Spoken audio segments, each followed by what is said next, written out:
Hello everyone, Dominic here. This is an interview episode.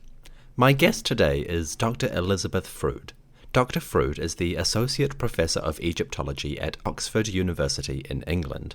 On top of that, she is the Director of the Griffith Institute, Oxford's Centre of Egyptology. Needless to say, these are significant roles at the heart of Egyptological research in the UK. And Liz's work in the field and laboratory is moving in some really interesting directions. Looking at the self-presentation of non-royal people through several periods of Egyptian history, Dr. Frood brings together many strands of information to construct a more complete picture of people's lives. There are texts, of course, but also more personal traces, like graffiti, private statues, and the physical spaces where these objects or inscriptions were located. As we will see in the interview, Dr. Frood's work is uncovering fascinating insights into how ancient people wanted to depict themselves, and the lengths they went to connect with their gods, their communities, and their homes. I sat down to chat with Dr. Frood via Skype. Due to time zone differences, we were recording this at 4:30 in the morning for me, which is why I sound like a half-dead zombie for the first few minutes of conversation. Fortunately, Dr. Frood's enthusiasm woke me up, and we hit the ground running. Also, if both of our accents sound strange to you, that's because Dr. Frood, like me, comes from New Zealand. So I hope you're ready for a couple of Kiwi nerds back and forthing about ancient lives and ancient peoples. That's enough from me. On with the show. Allow me to introduce Dr. Elizabeth Frood, Associate Professor of Egyptology, to share her wonderful knowledge. Good morning or good afternoon, Liz. Thank you very much for joining me on the History of Egypt podcast. Thank you for having me. Liz, you've written extensively on Ramessid-era persons and how their biographical texts in tombs, temples, and graffiti convey different priorities of self-representation. If you were at a cocktail party and had to summarize your work and findings to a person, how would you describe the main characteristics of Ramessid self-representation in their texts? That's it's an interesting question, especially considering a cocktail party context.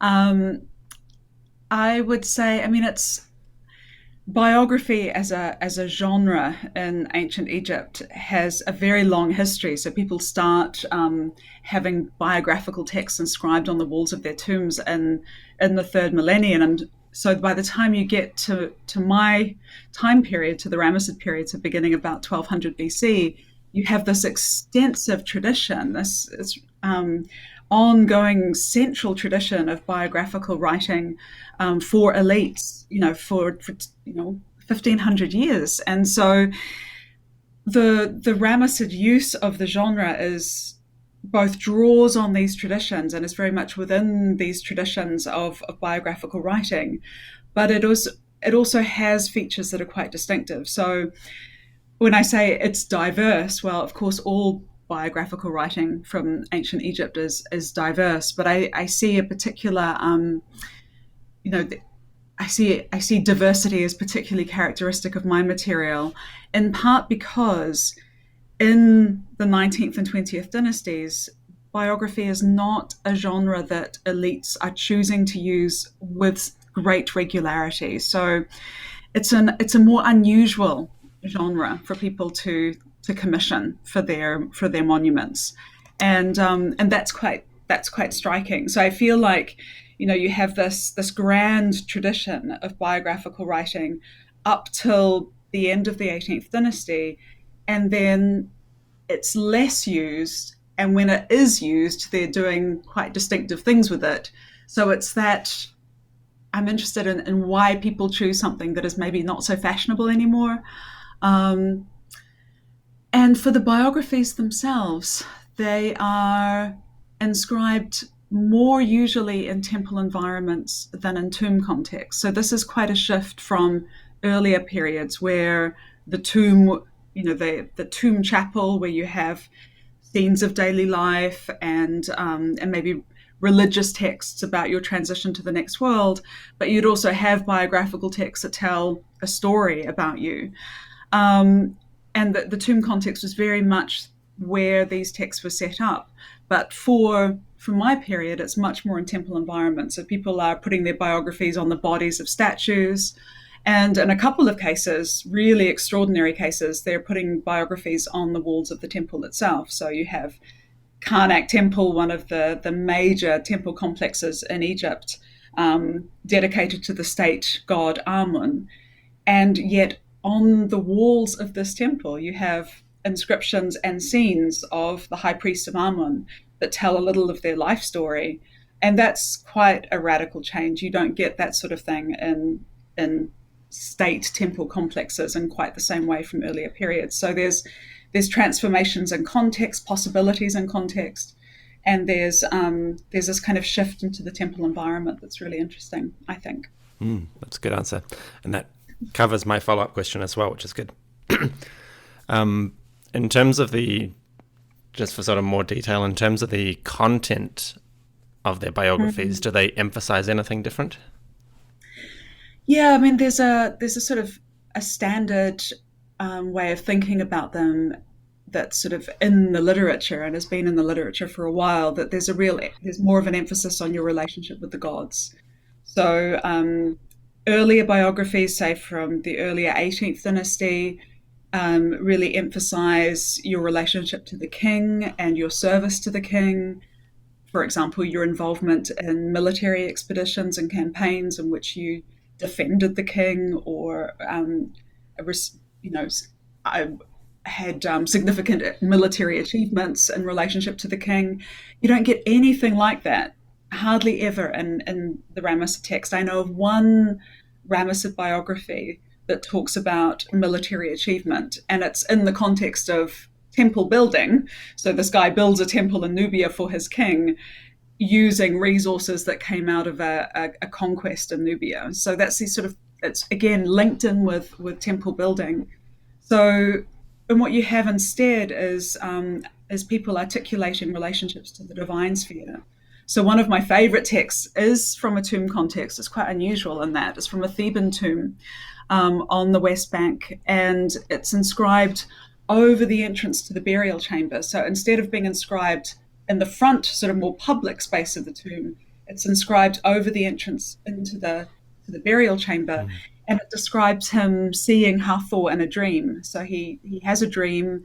Hathor comes to him in the dream, speaks to him, tells him about the tomb space that he's going to have, sort of legitimizes his the place for his tomb. And you actually have a record of her speech, her kind of her blessing to him that's articulated in this text. And that's such an intimate relationship to a god, seeing her in a dream, having her come to you, profound divine favor. And it also has this kind of real intimacy of relationship. He actually calls her by a nickname. He calls her Healy in the dream, which is sort of a nickname for her rather than, oh, my great goddess, which he does a little bit of, but he also has this nickname for her. And that gives this really kind of sense of being, so kind of intimate with the goddess. So you get texts like this that are extraordinary in their presentation of a relationship to the divine, to gods and goddesses in particular, which is interesting. Maybe goddesses were more accessible. I don't know. It's an interesting question. That is fascinating. I'll need the reference on that one because that's really cool. Yeah, it is really cool. I'll pass it on to you. It reminds me of that Beatles song, Let It Be. You can sort of imagine him singing about Hathor in sweet words, she says. Absolutely. Actually, there's another biography from Deir al-Medina, and again, it talks about seeing her in a dream, but it's more in a party context. So he seems to be, in a festival, maybe getting a bit drunk, and he passes out, and then he has this dream of Hathor. And in that case, the text is quite broken, so it's hard to know exactly what the divine blessing is. And in the other guy's case, it's I think it relates directly to his acquisition of the tomb space. But in the guy from Deir al-Medina, the community that built the tombs in the Valley of the Kings, his text is just more joyous. It's more just sort of generally that she imparts this sort of joyous blessing upon him, maybe because he's been celebrating her festival and probably getting a bit drunk. So that's a really Maybe there was something in the beer. definitely something in the beer. Now, at the time that we're recording this, the podcast is exploring the Amarna period and everything that involves. Totally ignoring Akhenaten and Nefertiti and all those people who hog the limelight.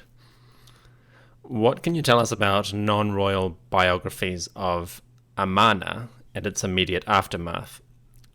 Do they have any characteristics that are distinctive from the earlier 18th dynasty? Yes. And I think, again, it's unsurprising in the context. It's extreme loyalism to the king. So it's often said, although it's more complicated than this, but you can say that Akhenaten positions himself as as the primary mediator with the divine world and the only way of accessing the divine world. So his position is kind of sharpened and centralized within elite culture. And so the members of his court that are having biographies inscribed in their tombs, and it's, in this case, as far as we know, only in tomb spaces at the site of Amarna, what they focus on in their biographies is that relationship to the king, and it fits very much if you think where the biographies are inscribed in the front room of the tomb, again the more public space of the tomb, and the representations in that space, so the pictures in that space are often of the king in his chariot or the king imparting rewards upon the individual. So the king is so visually prominent in those tomb spaces that the biographies are sort of part of that overall representation of royal power and royal benevolence. And so I think you just have this much more intense focus on the relationship with the king, this intense loyalism. But in context, it makes sense, and it's in keeping with the overall design of these tomb spaces. Of course. Following on from that, do the biographies of Amarna have any observable influences on those of the following generations and the 19th dynasty? Yeah, that's a good question.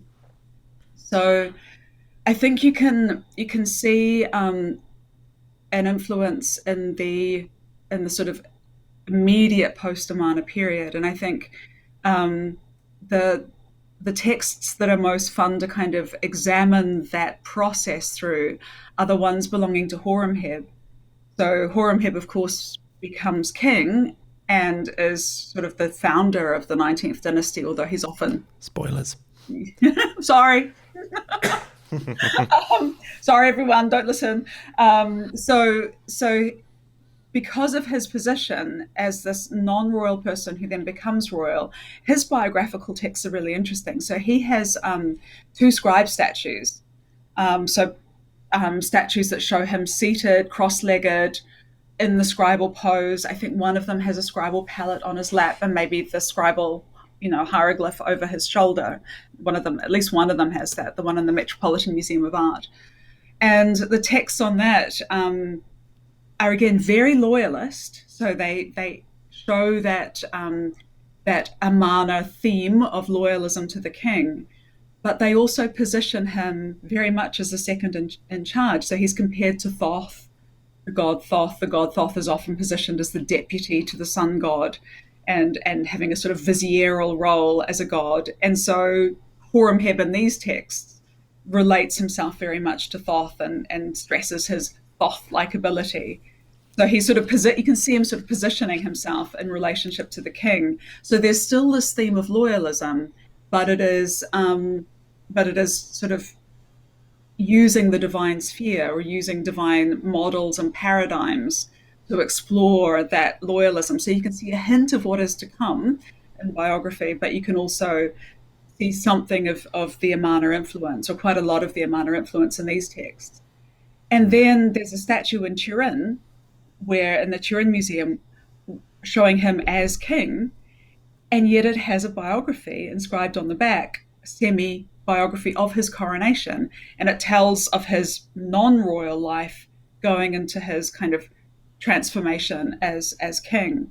So you have this extraordinary kind of set of material showing this transition from royal to non-royal, and this kind of use of biography to negotiate that, and the use of biography as a genre to negotiate that. So I find his material very interesting for exploring the immediate transformations of biography as a genre from the Amana period to the post Amana.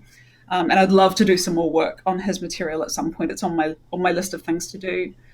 And then as you move into the Ramessid period, I wonder if part of the response or part of the reason why biography is not such a common genre is because of a bit of a reaction to its prominence in the Amana court. And so you have a kind of a movement away from biography because maybe it was such a strong genre in the Amana period that it's sort of rejected a little bit in the post-Amana period. Or maybe it's just a fashion thing, or changes in context and people's focuses sort of shift and change, and maybe it's less directly related to Amana. But I'm sure Amana is part of these transformations and elite display, and are kind of stimulating these transformations. But of course, you can see the Amana influence in the language. So you have the later phase of the language of Egyptian called Late Egyptian, which comes into the sort of documentary sphere. So documentary texts start to get written in this new form of the Egyptian language, and this influences the monumental texts. So we see that very strongly in the Amana period, and it continues into the post Amana period. So you see these transformations of language, and you have this hints and quite strong late Egyptian features coming into the way people are articulating themselves in these texts. And there are some themes. The theme of being a humble person, being a lowly person who is suddenly elevated due to royal or divine benevolence. That's very strong in the Amana period, and still is a kind of key theme in the post-Amana period. It just shifts to divine intervention in your life rather than necessarily royal intervention. But there are still themes that you can kind of track through. Okay. So sorry, that was a very long answer. Sorry. No, it's good. See, I knew I'd babble. Well, if it helps, when I spoke to Campbell Price, we planned to talk for 1 hour and we spoke for 2. Yeah. Well, and I also thought that half an hour is just like, oh, it's going to be hard to control me to half an hour, but we'll try. We'll try.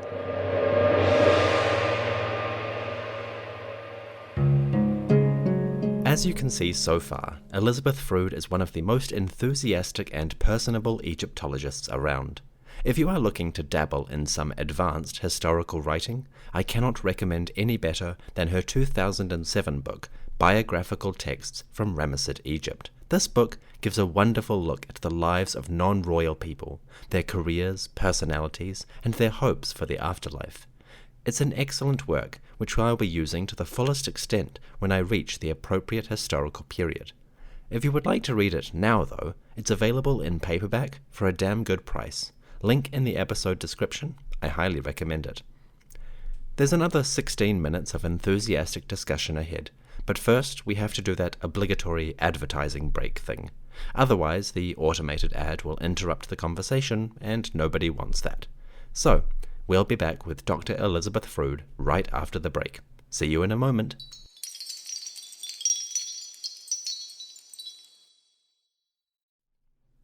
And now, back to a conversation with Dr. Elizabeth Frood, talking about ancient non-royal people. How did they describe themselves? How did they depict themselves? And how does this show up in their art? Well, Liz is going to tell us. Now, recently, you've been investigating the sort of other half of the self-representation question from texts, which is the three-dimensional art which non-royal persons use to convey messages about themselves. again, how might you explain your findings on that so far to a party guest, particularly looking at things like place and setting and physical context for these statues?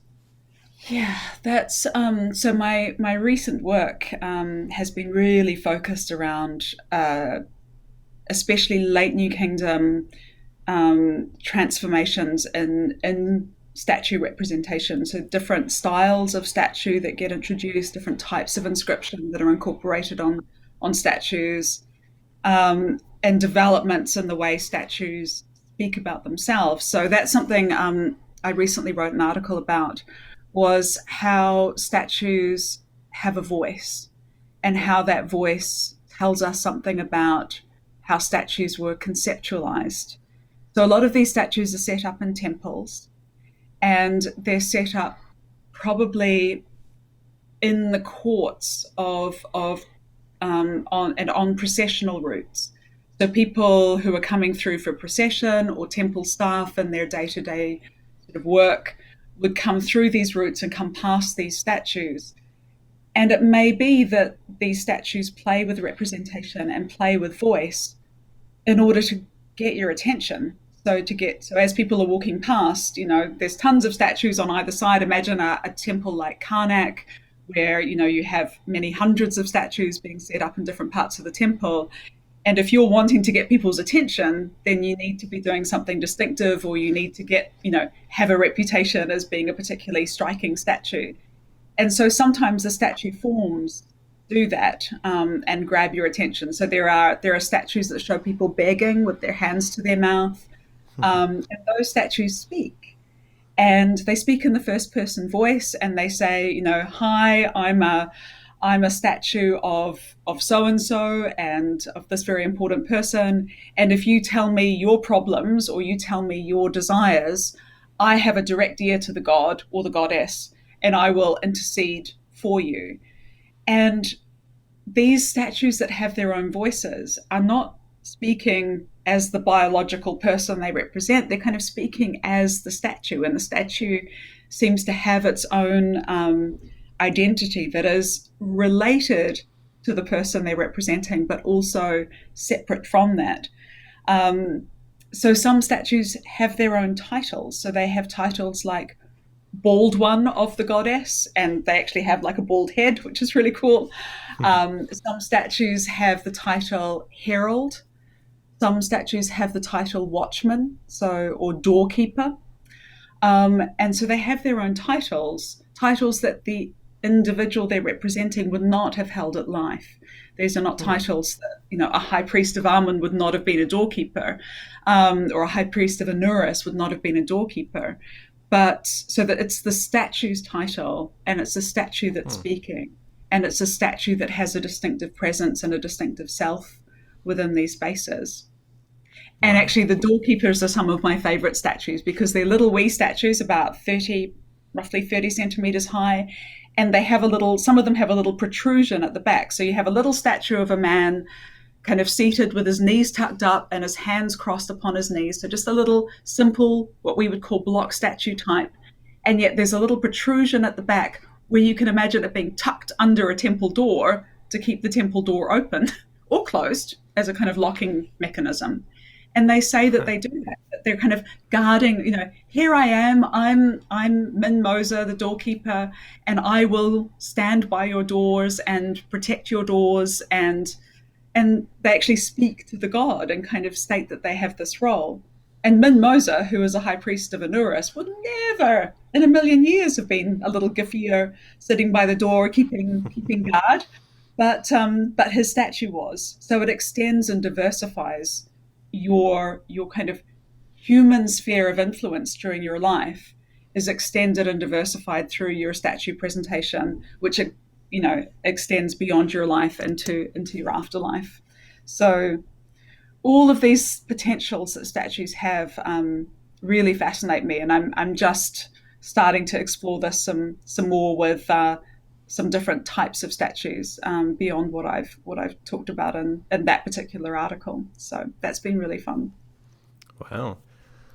I can imagine better afterlives than being a doorstop. But Yeah. Yeah, good point. well, I don't know. actually, Because they're quite following, small, and if they're in the sanctuary space, then if they're holding open the doors of the god's kind of shrine in the sanctuary, which some of them seem to imply that they're doing, then you're pretty close to the god statue. That puts you in a good position. out of curiosity, would a person like Minmo's have multiple statues with different roles?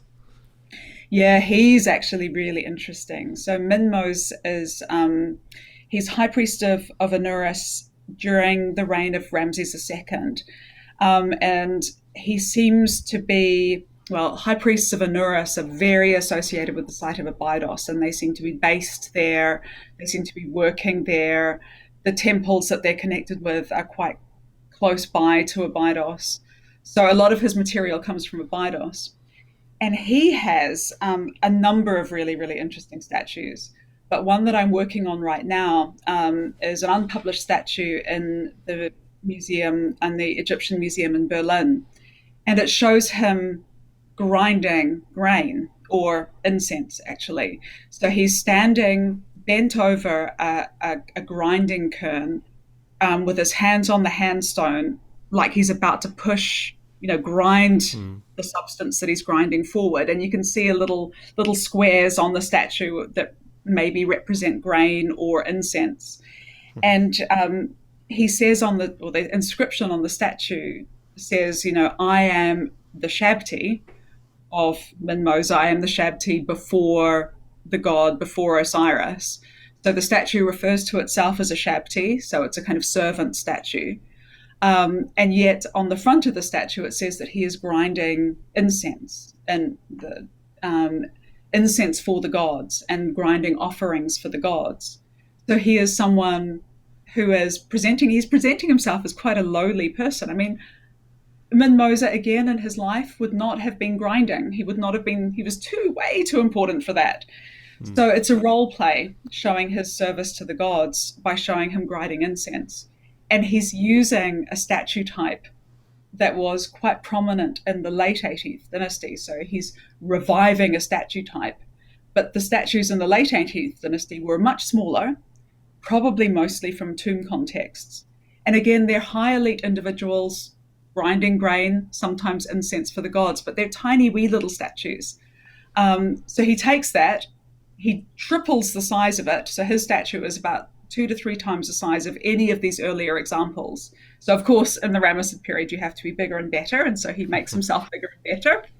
And it's made out of red granite, which may be the size of it and the material, the investment in red granite, amongst other things, other kind of mentions of temple environments in the texts themselves, make me think that it's possible that statue was set up in a temple.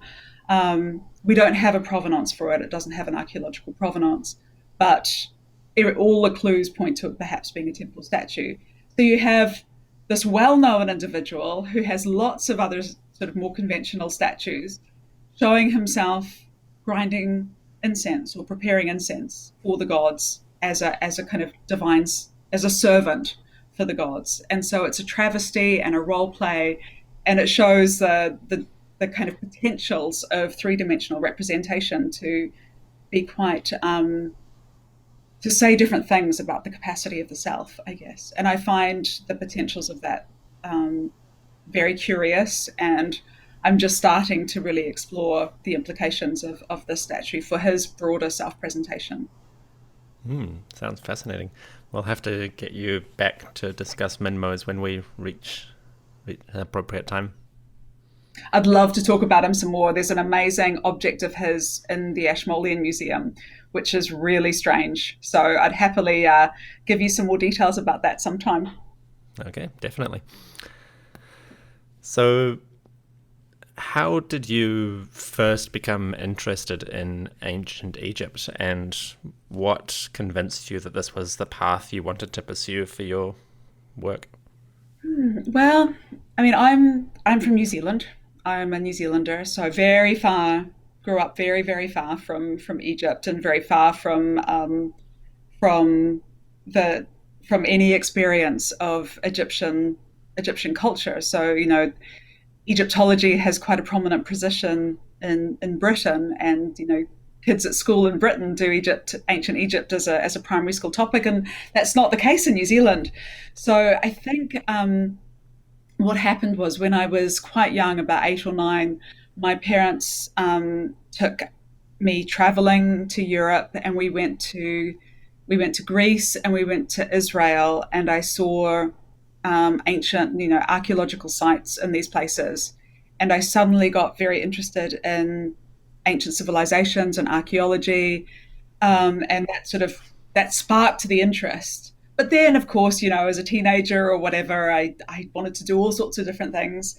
But I sort of began to explore, just through reading and other things, different ancient cultures. And I had a friend of my father who had Gardner's grammar on his bookshelf. Quite randomly, I think, because he was a historian, he was interested in the ancient world, and he had this copy of Alan Gardner's Egyptian grammar, which is, hardbound, beautifully produced book, full of hieroglyphs, full of this strange world. And I remember him showing me this book, this beautiful book. I remember opening it and thinking, wow, I've never seen anything like this before. I would love to be able to read this language. Um, and so I got in touch with Professor Spallinger, Tony Spallinger, at Auckland University, when I was in my late teens, just about to start university, and he gave me some advice about subjects that I should do at school to prepare myself. And then at university, I started to do Egyptian language and some Egyptian history, and that was that. I was hooked and lucky enough to be able to pursue it. So I never intended to become an Egyptologist. I just thought, I'll do this for as long as possible, really enjoy it, learn as much as I can, and then get a proper job. And that didn't happen. Lucky me. Lucky you. Fair enough. Yeah. So it's often said that detectives tend to have one unsolved case that they never quite cracked. This is something I ask every person who comes on the show, but if you could definitively answer one question or problem from the ancient world, what would it be? Wow. There are so many things we don't know. So, I mean, and of course, the kind of cliche that the more you learn, the more you realize you don't know. There are so many problems and things that we don't know, and it's hard for me to even begin to know where or how to answer that question. But I guess right now, something that's close to my heart is, because it's Disability History Month here. It's just started in Britain, and there's lots of activity around that. And of course, I became physically disabled about 4 years ago, so I'm very interested in the representations of disability and how disability was conceptualized. And that's a problem for the ancient Egyptian context that I would love to know more about, is the experience of disability, how disability was understood, whether if you were physically disabled, you could still be a priest or priestess in a temple, whether you could, how this might have affected elite and non-elite lived experience. And so that would be a problem in the material that I think I would love to have an answer to. I mean, but the answer is going to be vast and complex and involve multiple sources. But yeah, right now I'm very curious about that. And I don't want to be, the disabled scholar who does disability because that's what disabled scholars do. Sure. But it's not well studied for ancient Egypt. And it is an area where I feel like I need to see people like me. And so that's my, maybe down the line, 10 years from now, whenever, that's going to be something that I want to come back to and do some more work on, and maybe try and solve that detective, or begin that detective story. That sounds really interesting. And maybe in 10 years, when I finally reach the 19th dynasty or something, I will have you back to talk about that. Awesome. I'd love that. Yep. So that brings me to the end of my questions for this interview. Thank you very much, Liz, for joining the show and telling us all about your investigations so far. Thank you very much for letting me babble.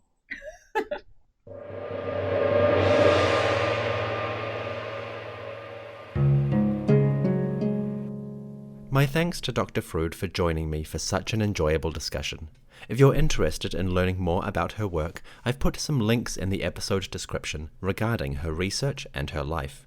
I know most people sleep on episode descriptions, but this one is worth your time. Liz's story and her experiences are inspiring for reasons both academic and personal.